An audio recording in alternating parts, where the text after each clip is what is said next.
આપણી સાથે આજે જે મેનેજમેન્ટ જોડાઈ રહ્યા છે અનુપમ રસાયણના મેનેજમેન્ટ છે.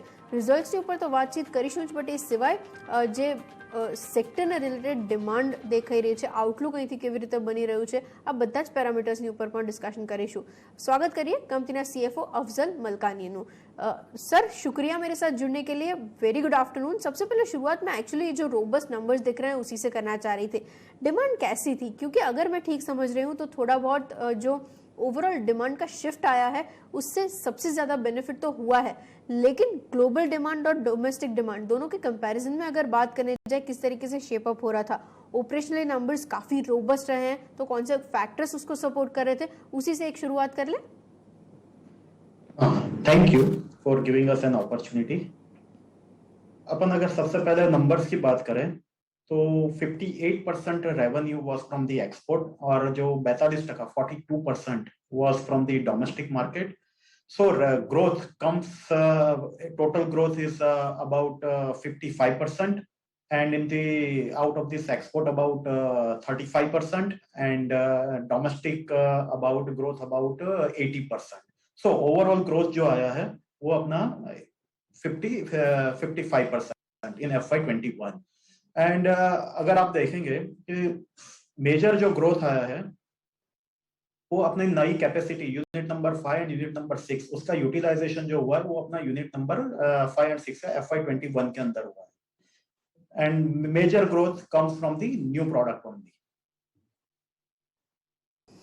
न्यू प्रोडक्ट्स में से सबसे ज्यादा ग्रोथ आया सर. लेकिन आपने जो एक्सपोर्ट्स की बात की उसके ऊपर मैं थोड़ा और गौर इसलिए भी करना चाह रही थी क्योंकि आई बिलीव पिछली बार हम लोग बातचीत कर रहे थे, एक्सपोर्ट मार्केट इतना बेहतरीन नहीं था जितना आप मुझे नंबर्स भी बता रहे हैं. तो एक उसके ऊपर डिटेल अगर आप मुझे दे पाए, कहाँ से इतनी अच्छी डिमांड आप देख रहे हैं, और साथ ही डोमेस्टिक बिजनेस की अगर बात कर ले वहाँ पे FY22 कैसे पैन अप होता हुआ दिख रहा है, एक ग्राउंड लेवल सिचुएशन अगर उसकी डिटेल्स आप मुझे कुछ दे पाए तो. एक्सपोर्ट मार्केट में जो रीजन है कि out of the top 10 customers 7 to 8 customers are the export customers, और वो सबके साथ हमारे लॉन्ग टर्म कॉन्ट्रैक्ट है 3 साल या 5 साल के लिए, और वो सभी प्रोडक्ट के लिए we are either the sole supplier, we are the sole supplier और the one of the two suppliers. So that's the reason कि we have a clear visibility about the future cash flows, और अपनी revenue market के हिसाब से घटती नहीं है, but with the addition of the new contract हर साल वो रेवेन्यू एक्सपोर्ट रेवेन्यू अपनी बढ़ती जाती है. And the going forward at any given point of time अपनी जितनी टोटल जो भी रेवेन्यू है उसकी 60% रेवेन्यू अपने लॉन्ग टर्म कॉन्ट्रैक्ट में से आती है in case of export. Agreed sir. अच्छा, आगे मुझे जो बात करनी थी वो इन टर्म्स ऑफ जो भी आपने फंड्स रेज किए थे उसके ऊपर बातचीत करनी थी. तकरीबन 281 करोड़ बाकी थे आपके पास, जो भी आपने टर्म लोन्स पे कर दिए, वर्किंग कैपिटल के लिए जो अलॉट कर दिया, उसके अलावा ये 281 करोड़ का यूटिलाइजेशन किस तरीके से शेप अप हुआ है, आईपीओ के प्रोसीड्स में से जो आया है वो क्या आपने कुछ स्ट्रेटेजाइज करके रखा हुआ है, FY22 में वो कैसे शेप अप होगा, कुछ डिटेल्स अगर आप मुझे दे पाएं. हाँ, जो 281 करोड़ जो अपने थे उसमें से 90 crore rupees pending for the repayment of debt. जो डेट 560 करोड़ का रीपे करना था उसमें से 470 करोड़ का ही मार्च तक हुआ था. जो 90 करोड़ का उसमें से जो डेट था उसमें से 60 करोड़ हमने करंट क्वार्टर्स में उसको रीपे कर दिया. 30 करोड़ रुपीस बाकी है वो अपने नेक्स्ट क्वार्टर में करेंगे. सो 281 माइनस 90 करोड़ रुपीस निकल गए, तो उसके बाद बचता है 190 crore. And out after deducting the issue expense the net proceed will be 160 crores. ये 160 करोड़ रुपए में से हमने 40 करोड़ और 40 से 50 करोड़ रुपए कॉस्ट रिडक्शन मेजर्स में यूज कर लिए for the installation of solar panel as well as saving in the logistic cost as well as in the other area of the cost, और अपने 30 से 40 करोड़ रुपए अपने वर्किंग कैपिटल में यूज किए. बट ओवरऑल अभी भी अपने पास अराउंड 100 करोड़ रुपीस का सरप्लस कैश है, and for 30 crore rupees for the repayment. सो 130 करोड़ रुपए अपने अभी भी अपने पास है उसमें से. Agreed sir.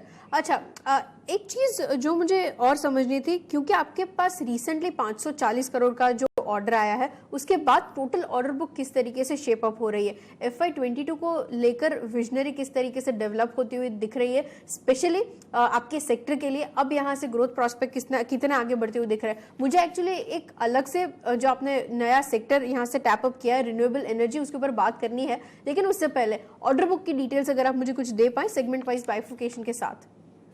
तो अपना जो बिजनेस मॉडल है वो डिफरेंट बिजनेस मॉडल है. It's not like commodity in speciality chemicals, और उसमें अपना लॉन्ग टर्म कॉन्ट्रैक्ट है, may be 3 years and 5 years.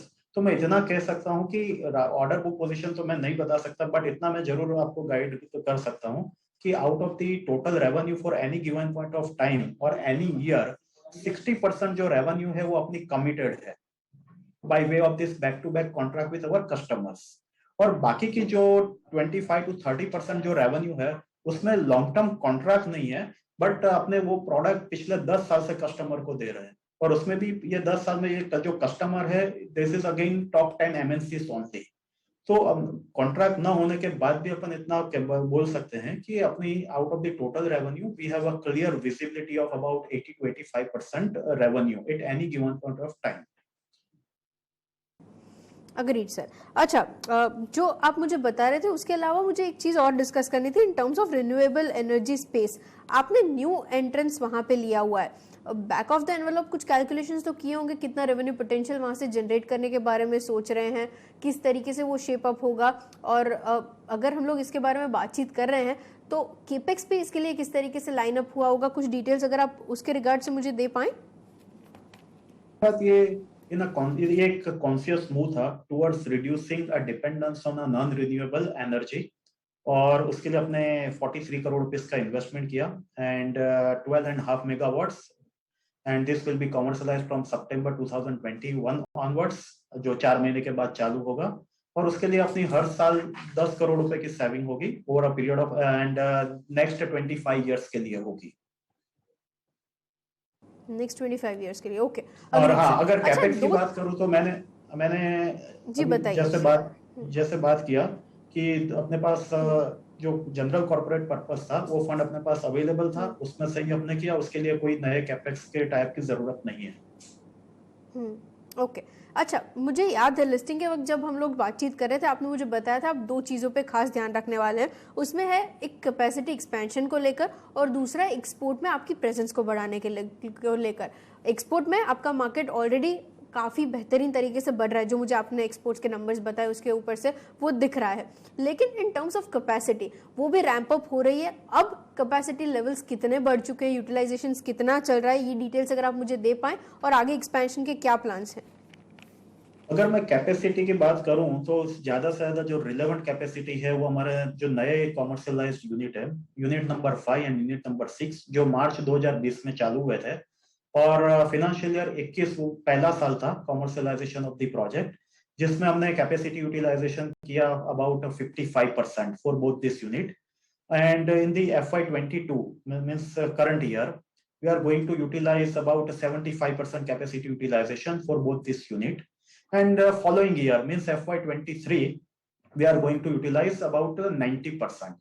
So to take care of the growth of till FY23 we don't need to go for the any capacity expansion. हाँ, बाद में 23 और 24 के साल फिनेंशियल ईयर 23-24 से ग्रोथ के लिए अपने को नए कैपेसिटी एक्सपेंशन के लिए जाना पड़ सकता है. ओके.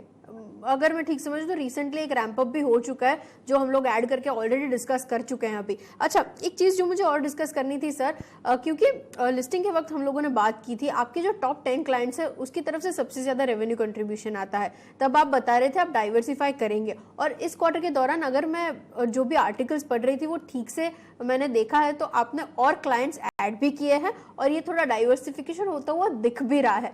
तो ये डिटेल अगर मुझे आप बता पाएं किस तरीके से इस क्वार्टर के दौरान क्लाइंटेल था, और टॉप 5 कंट्रीब्यूटर्स की अगर बात कर ले कितना कंट्रीब्यूशन वहां से आ रहा था. अगर मैं ये पर्टिकुलरली ये क्वार्टर की बात करूं तो 80% की जगह पे 65 to 70% था from the top 10 clients. But मैं इसके बारे में अभी और 3 बातें बताऊंगा इस ये पॉइंट के ऊपर. पहला ये है कि हम एक कस्टमर के साथ साथ जो डाइवर्सिफिकेशन देखते हैं वो प्रोडक्ट की टर्म्स में देखते हैं. एंड भले वो 5 या टोटल 10 कस्टमर है वो 70% रेवेन्यू कंट्रीब्यूट करते हैं, बट उसमें प्रोडक्ट जो है वो more than 20. This is the first reason. And the second reason is that जैसे मैंने बताया कि we have a long term contract.